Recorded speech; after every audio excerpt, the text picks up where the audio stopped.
오늘 하루도 수고 많으셨습니다. 우리 주님께서 여러분과 함께 하실 줄로 믿습니다. 옆에 분들과 함께 인사 나누겠습니다. 사랑합니다. 축복합니다. 네, 참 잘 오셨습니다. 아모스는 남왕국 유다 출신으로 유다 왕국의 작은 마을인 드고아라는 마을의 사람입니다. 그런데 이 사람은 남왕국 출신의 선지자였지만 주로 활동은 북왕국 이스라엘에서 했습니다. 드고아라는 마을은 예루살렘 남쪽으로 약 10km 떨어진 곳인데 목축지였어요. 그러니까 양을 치던 곳, 양을 먹이던 곳, 목동들이 풀을 찾아 돌아다닐 때 항상 찾는 곳이 바로 드고아라는 마을이었습니다. 아모스는 본래 양떼를 치는 목자이자 뽕나무를 재배하는 농부였죠.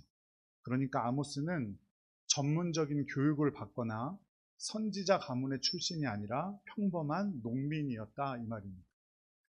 아모스가 예언 활동을 하던 때가 기원전 약 8세기 정도였는데 이때 북왕국 이스라엘의 왕이 여로보암 2세였습니다.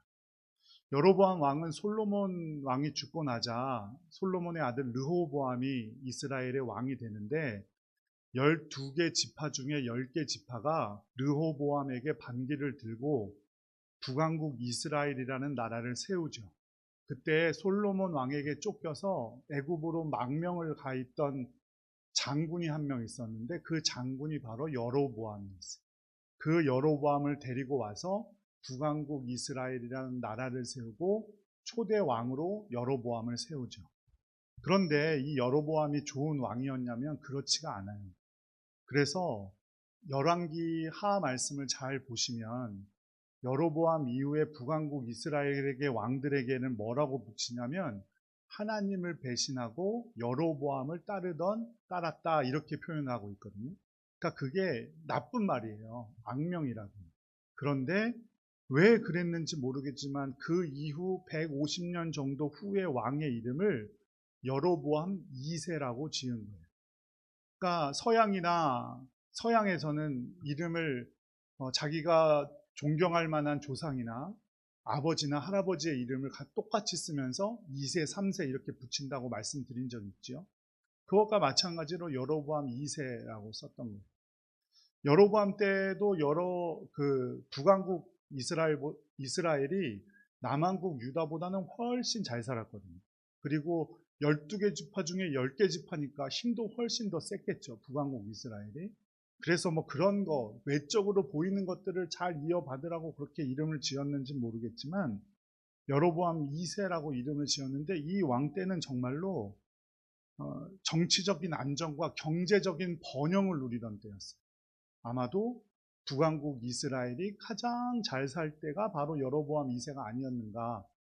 가장이라고 말씀드리진 못하겠지만 번성을 누리던 때 중에 하나는 분명하다. 그런데 이렇게 외적으로는 평화로웠지만 그 내적으로는 종교적 타락이 만연했던 시기. 제일 종교적 타락이 심했던 때가 아하방 때라고 하잖아요. 그것과 버금가게. 그래서 사회적 불의와 그리고 재판, 그러니까 예를 들면 재판을 돈을 주고 받는다든지, 그러니까 자기들 살기는 편하지만 하나님을 배신했던 사람들 사이 속에서 아모스는 하나님의 말씀을 전했던 겁니다.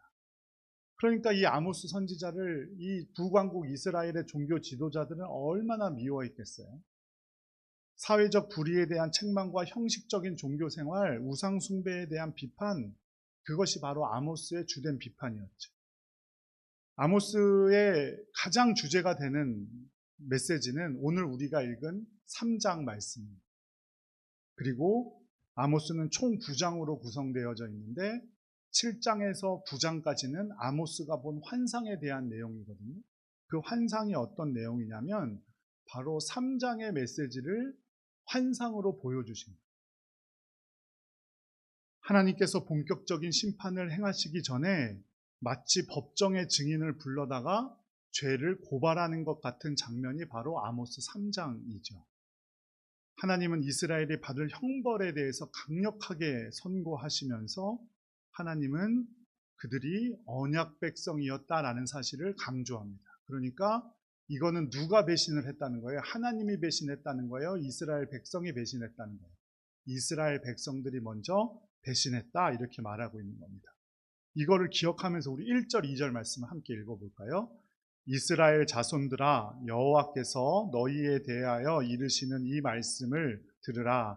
애굽 땅에서 인도하여 올리신 모든 족속에 대하여 이르시기를, 내가 땅의 모든 족속 가운데 너희만을 알았나니 그러므로 내가 너희 모든 죄악을 너희에게 보응하리라 하셨나니. 이스라엘 백성의 정체성의 기초는 어디에서 나오는 거냐면 바로 출애굽 사건에서 나오는 거예요. 그들에게 출애굽보다 더 중요한 역사적 사건은 존재하지 않습니다. 출애굽의 의미는 바로 또 유월절 정신으로 이어지는 거죠.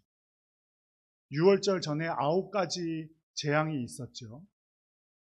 그 재앙의 종합판이 바로 유월절. 그 어린 양을 잡아서 피를 문설주와 문틀에 바른 집은 죽음의 사자가 넘어갔다. 그것을 말하는 유월절. 그 유월절이 바로 이스라엘의 민족의 정체성이었어요. 하나님의 심판이 애굽을 강타하는 순간 오직 하나님 백성들에게만 심판이 넘어가고, 즉 유월되고, 애굽의 백성들은 모든 처음 태어난 것을 잃게 되는 끔찍한 일을 당하게 되죠. 그 와중에도 하나님께서는 자신이 선택한 이스라엘 백성들을 살리셨습니다. 그리고 이스라엘 백성을 괴롭히고 노예 삼았던 애굽 사람들은 죽음 가운데 있게 하셨죠. 이것이 바로 이스라엘 민족을 특별하게 대해주시는 하나님의 사랑인데, 그 하나님의 사랑이 바로 이스라엘 민족의 정체성이었던 거예요. 그런데 1절, 2절 말씀은 뭐예요? 2절 말씀 끝에 뭐라고 기록합니까?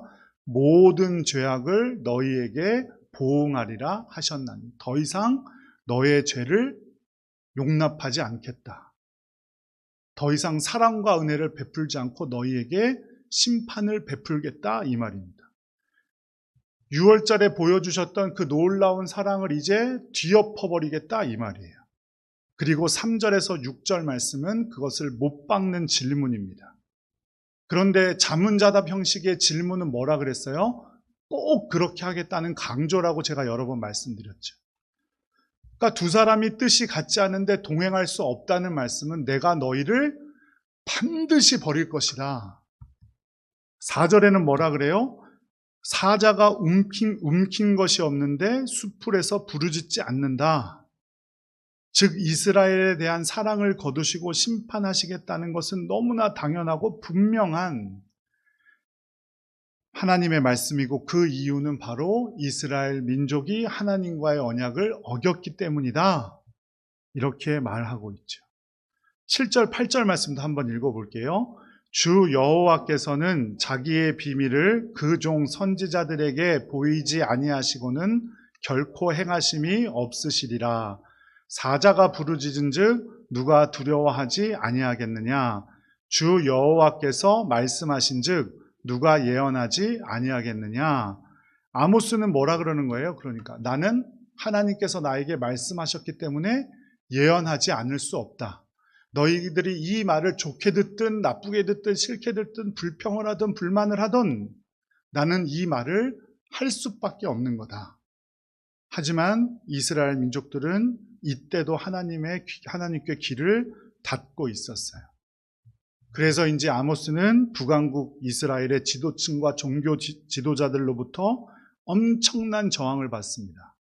앞서 말씀드렸듯이 변변찮은 교육도 받지 못하고 가문도 좋은 것도 아닌데 목동이나 뽕나무 재배를 하면서 살던 사람이 하나님의 말씀을 전한다고 하면서 니들 이제 심판받을 거야, 큰일 났어, 조심해, 이제라도 돌아와야 해 라고 하고 있으니까 얼마나 눈꼴 사나웠겠습니까? 그리고 자신들의 눈에 보이는 현실은 뭐예요? 어느 때보다도 너무 잘 살고 있고 정치적으로도 안정돼서 밖에서 쳐들어오는 민족도 없고 전쟁도 그치고 이런 때였는데 얼마나 이 아모스 선지자의 말이 우스웠겠어요. 거짓 선지자들은 하나님과의 정반대의 말을 했어요. 지금 이 나라에 징조가 있냐? 이렇게 태평성대를 살아가는데 무슨 심판이 있다는 거야? 자기들 마음대로 생각하고 있었던 거죠. 그러나 아모스는 이런 식의 반론과 저항에도 아랑곳하지 않고 하나님이 말씀하시는데 내가 어찌 말씀을 전하지 않을 수 있겠느냐라고 말하고 있는 겁니다. 하나님께서는 자기의 비밀을 자신의 종에게 이미 알려주셨고 무엇보다 아모스는 하나님께서 말씀하셨기 때문에 말을 전하는 것이다. 이것들은 한치의 오차 없이 집행될 것이다 라고 분명히 말하고 있습니다. 그런데 이 말들도 잘 듣지 않아서인지 하나님께서는 이제 증인들을 데리고 옵니다. 증인들까지 세웠어요. 9절 10절 말씀 함께 읽겠습니다. 아스돗의 궁궐들과 애굽 땅의 궁궐들에 선포하여 이르기를 너희는 사마리아인들에 모여 그 성 중에서 얼마나 큰 요란함과 학대함이 있나 보라 하라. 자기 궁궐에서 포악과 겁탈을 쌓는 자들이 바른 일을 행할 줄을 모르느니라. 여호와의 말씀이니라. 아멘. 하나님께서는 아모스를 통해 갑자기 아스돗의 궁궐에 있는 사람들과 애굽 땅의 궁궐에 있는 사람들을 사마리아 산으로 불러 모으십니다. 사마리아가 북왕국 이스라엘의 수도였거든요. 그 수도로 불러 모은 거예요. 아스돗의 궁궐과 애굽의 궁궐에 있는 사람들을. 아스돗 사람들은 어느 나라 사람들일까요? 바로 블레셋 사람들이에요. 그리고 애굽은 출애굽 당시 하나님의 진노와 심판의 대상이었죠. 증인은 더 이 사람들보다 이스라엘 민족들보다 더 잘 사는 좋게 행하는 사람을 불러와야 할 것 같은데 이들을 부르신 이유는 무엇이었냐면 바라 아스돗 사람들, 애굽 사람들, 너희들이 하나님의 심판을 받았을 때보다 이스라엘의 상태가 지금 더 훨씬 심각하다. 너희는 이보다 더 작은 일로도 심판을 받았는데 이스라엘 민족들은 당연히 심판받아야 하지 않겠냐? 너희들이 심판받을 때 어떤 일이 있었는지를 좀 증언해 줄래? 이런 뜻이겠죠. 너희들도 망했는데 이스라엘 민족도 이제 망하게 될 것이라는 것을 좀 알려줘라. 이런 뜻이죠. 이것은 너무나 수치스러운 일이죠. 지금으로 하자면 믿는 사람이 믿지 않는 사람보다 더 못하다 이 말이에요. 그러니 믿지 않는 사람들을 불러서 믿는 사람들이 망할지 망하지 않을지 증언해봐. 이렇게 지금 말씀하고 있는 겁니다. 그렇다면 이스라엘 백성들이 하나님 앞에서 저질렀던 구체적인 죄의 내용은 무엇일까요? 9절 하반절에 보니까 그 성 중에 얼마나 큰 요란함과 학대함이 있나 보라 라고 기록하고 있습니다. 여기서 요란함이란 굉장히 큰 혼란을 의미하는 것인데 사람과 사람 사이의 정직한 관계가 사라져버리고 폭력이 난무하고 일상을 유지할 수 없을 만큼의 질서가 붕괴된 상태를 의미하는 단어래요. 그리고 10절에서는 포악과 겁탈을 쌓는 자들이 바른 일 행할 줄을 모른다라고 기록하고 있어요. 이스라엘 안에는 절대로 일어나서는 안 되는 일, 하나님과의 질서가 무너져버린 상태고 바른 일 행할 줄 아는 사람이 없는 상태다 이 말인 거죠.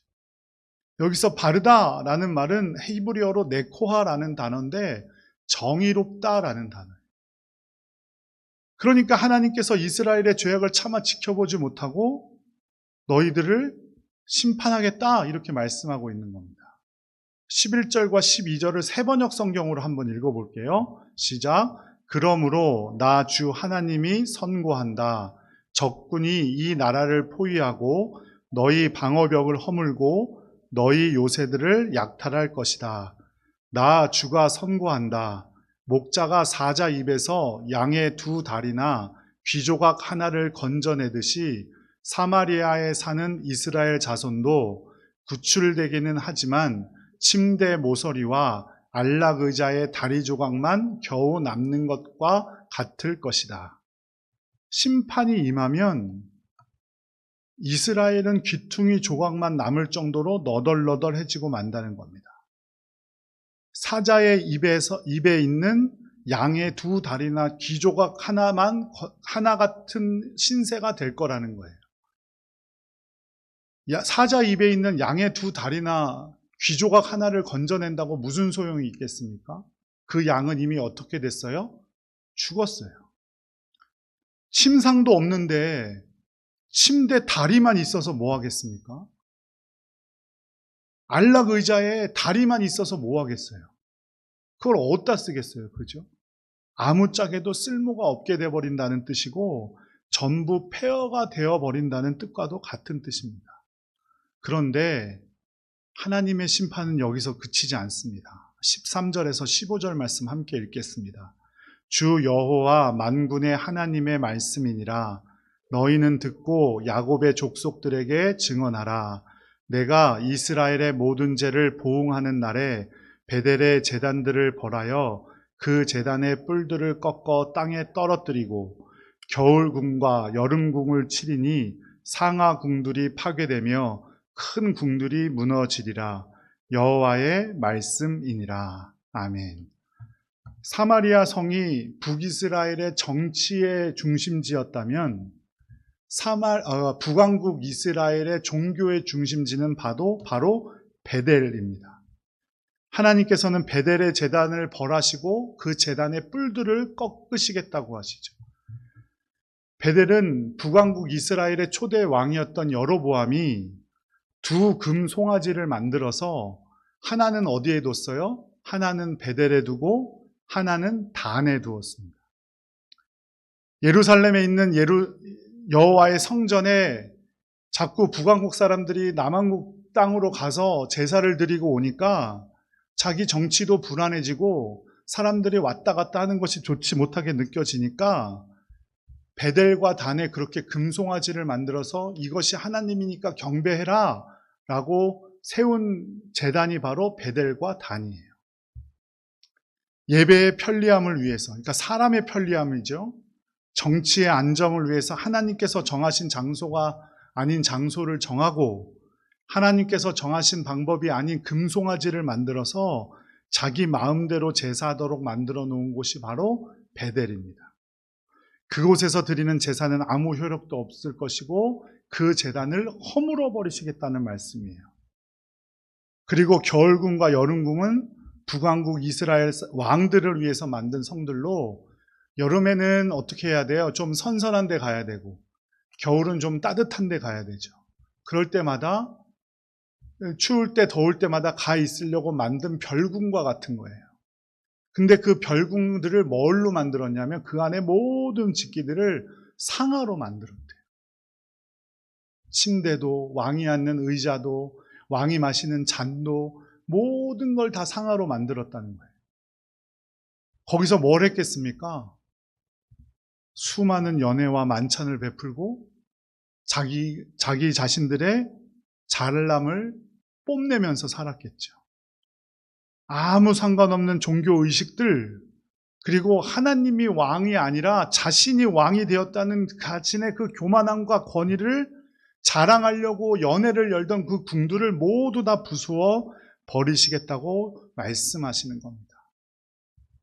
이것이 바로 아모스 시대의 부패하고 타락한 현실이었고 그 현실을 참지 못한 하나님께서 그 형벌을 내리시겠다고 약속하신 것이죠. 그런데 하나님께서 이들을 찾아오셔서 아모스를 통해 이 심판을 말씀하시는 이유가 무엇일까요? 정말로 완전히 망하게 하시려는 걸까요? 정말로 망하게 하려는 걸까요? 그거는 저는 아니라고 생각해요. 하나님은 절대로 우리를 망하게 하시려는 것이 아니라 다시 살려주시기 위해 심판을 경고하시는 거예요. 그렇게도 사랑하시는 자신의 백성들을 죄악과 부패에서 건져주시기 위해서 심판을 선포하신 거예요. 이것이 바로 주님의 사랑이고 은혜인 줄로 믿으시기 바랍니다. 주님은 죄를 절대 용납하시지 못하시죠. 그래서 심판하셔야 돼요, 죄를요. 그런데 그 책임까지 대신 져주시는 분이 우리 아버지 하나님이신 줄로 믿으시기 바랍니다. 그래서 누구를 이 땅에 보내주셨어요? 예수 그리스도를 이 땅에 보내주신 거예요. 그런데 이것이 그때만의 일이 아니라 지금도 벌어지고 있는 것이죠. 하나님의 율법과 상관없이 자기 마음대로 지은 예배당 안에서 진정한 예배가 드려지고 있는지 우리는 꼭 되짚어 보아야만 합니다. 우리가 우리의 못남과 죄악을 진실로 고백하며 우리 중심에 정말 주님을 모시고 있는지, 내 삶의 진정한 왕으로 주님을 모시고 있는지 우리는 되짚어 보아야 합니다. 이 고난주간이 그냥 왔으니까 부활절 한 주 전에 고난주간으로 지키는 것이 아니라 그것을 위해 우리에게 베풀어 주신 하나님의 놀라운 기간임을 꼭 기억하시기 바랍니다. 예수님의 보혈이 우리의 모든 죄와 실패를 덮어주시고 우리에게 자비와 은혜를 베풀어 주시는데도 우리는 아직 죄악 가운데 살아가고 있진 않은지, 하나님을 내 삶의 진정한 주인으로 받아들이고 있지 못한 것은 아닌지 꼭 되짚어보는 남은 고난주간 되시기를 간절히 축복합니다. 그러니까 그 자리를 무엇으로 대신하려고 하냐면 인위적이고 화려한 종교 행사, 건물의 화려함, 예배에 세련된 연출, 이런 것으로 자꾸 빈자리를 채워 넣으려고 하는 거예요. 아니면 어떤 사람들은 편안하고 안락한 신앙생활로 그것으로만 만족하며 살아가죠. 또 어떤 사람은 신비한 경험만을 원하는 성도들도 있습니다. 물론 신비한 체험은, 주님께서 베풀어 주신 체험은 신앙생활에 분명히 도움을 줍니다. 하지만 그 체험만을 갈구하는 신앙은 신앙의 성숙에 아무런 도움이 되질 못합니다. 하나님께서 진정으로 그 북왕국 이스라엘 사람들에게 바라고 계셨던 것처럼 우리도 우리의 신앙을 매일매일 점검하며 죄를 고백하고 하나님 앞에 엎드려야 할 줄로 믿으시기 바랍니다. 하나님이신 예수님께서 낮고 낮은 이 세상 가운데 오신 것보다 더 놀라운 축복이 어디 있고 더 놀라운 기적이 어디 있겠습니까? 그것을 기억하며 육신을 입고 이 땅에 오신 예수 그리스도의 그 사랑과 은총을, 그 십자가를 기억하며 감사하며 영광을 돌리며 진정한 예배를 드리는 것이 하나님께서 원하시는 것임을 꼭 기억하시기 바랍니다.